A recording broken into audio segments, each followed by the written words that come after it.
थी। महात्मा गांधी की सबसे बड़ी समस्या में से एक अम्बेडकर भी थे। अंग्रेज तो थे ही थे, उनसे बड़ी समस्या ये है कि यार अंग्रेजों को भेजो ना, समाज क्यों बदल रहे हो। और ध्यान रखना 1936 है, इस समय डॉक्टर अम्बेडकर ठीक ठाक पावरफुल हो चुके थे, अच्छी खासी प्रसिद्धि उनको मिल चुकी थी। महात्मा गांधी की सबसे बड़ी समस्याओं में से एक अम्बेडकर भी थे। अंग्रेज तो थे ही थे, उनसे बड़ी समस्या ये है कि यार अंग्रेजों को भेजो ना, समाज क्यों बदल रहे हो। और अम्बेडकर साफ साफ कह रहे थे कि अगर मुझे अपने हित और देश के हित में चुनना हो तो देश का हित नंबर 1 पे है, पर यदि मुझे दलितों के हित और देश के हित में चुनना हो तो मैं दलितों के हित को प्राथमिकता पे रखूंगा। क्योंकि अगर अंग्रेज चले गए ऐसे ही तो यहां के सवर्ण हमें छोड़ेंगे नहीं, और दलितों की पराधीनता अंग्रेजों के आने से पहले ज्यादा थी, अंग्रेजों की उपस्थिति के समय कम पराधीनता थी।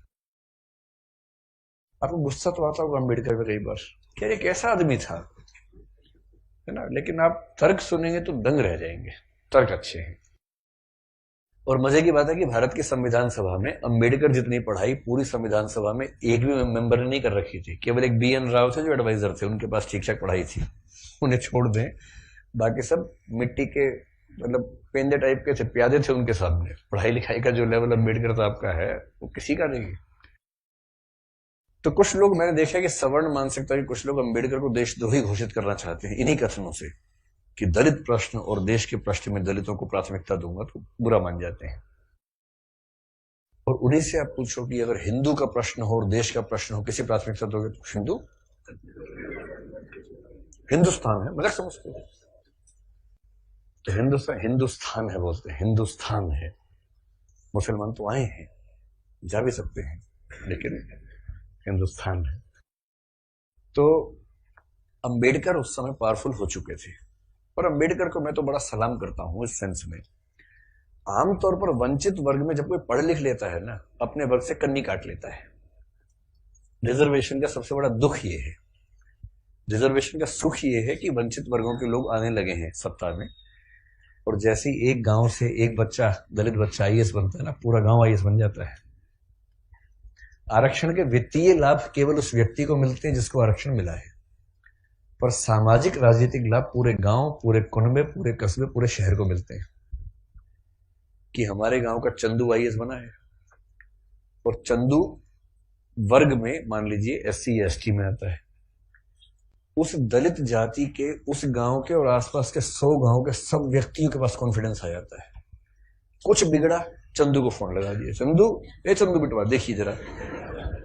अब पुलिस वाले ने रोका, लाइसेंस के लिए, रुको रुको बात करवाते हैं, ऐसे करके कह रहे किसको फोन करो, चंदू को फोन करो। छोड़ दो कोई बात नहीं, आप जाओ, आप गाड़ी कैसे भी ले जाओ, सिर के ऊपर रख के ले जाओ, कोई बात नहीं, हम कुछ नहीं बोलेंगे।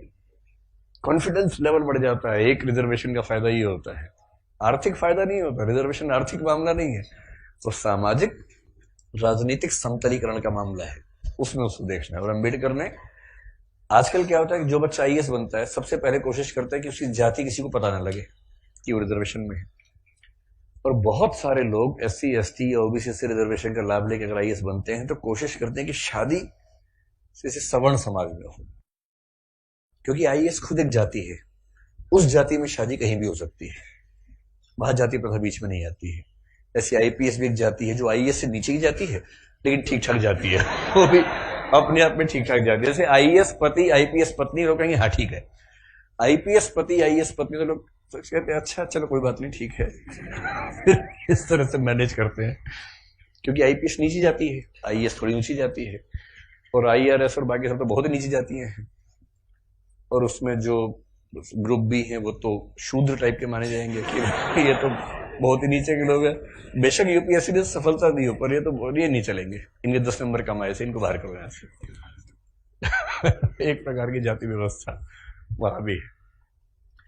तो दलित चेतना जो अम्बेडकर की वजह से, अम्बेडकर का सम्मान क्यों करना चाहिए कि वो इतना पढ़ने लिखने के बाद भी चाहते तो वो भी एक शानदार जिंदगी जी सकते थे, उनको मिल ही रही थी भाई। वो PCS ऑफिसर थे बड़ौदा में, मजाक छोड़ना है, नागपुर में शायद।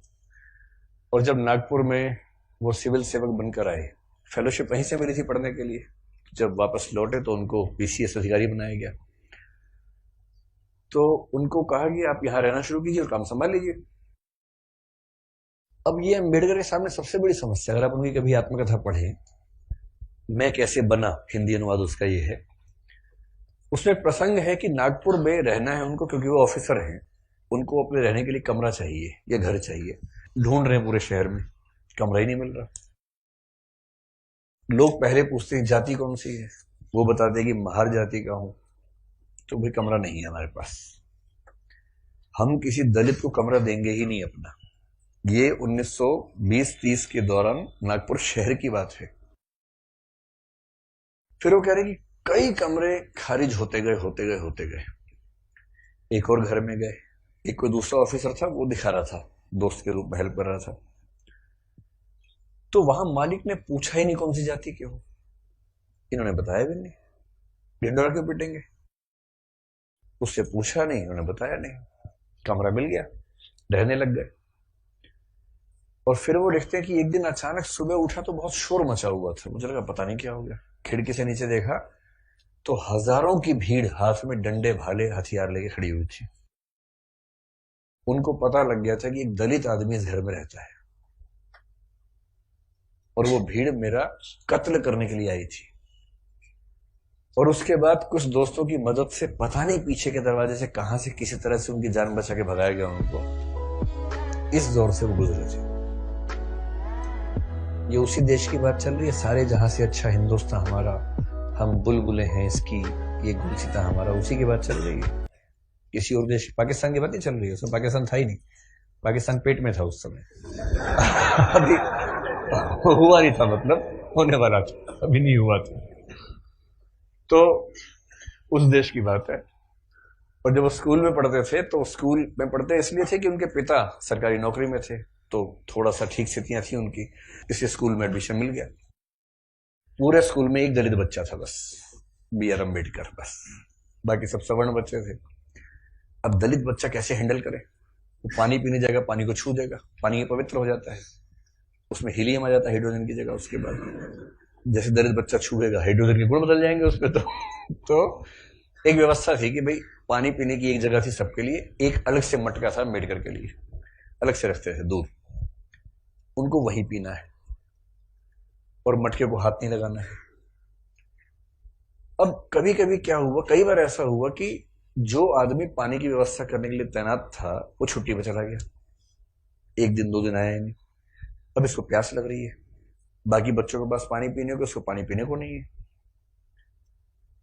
कई ऐसे दिन गुजारे स्कूल में जब उनको पीने को पानी मिलता ही नहीं था। चेतना ऐसे बनती है, ये सब झेलने के बाद बनती है।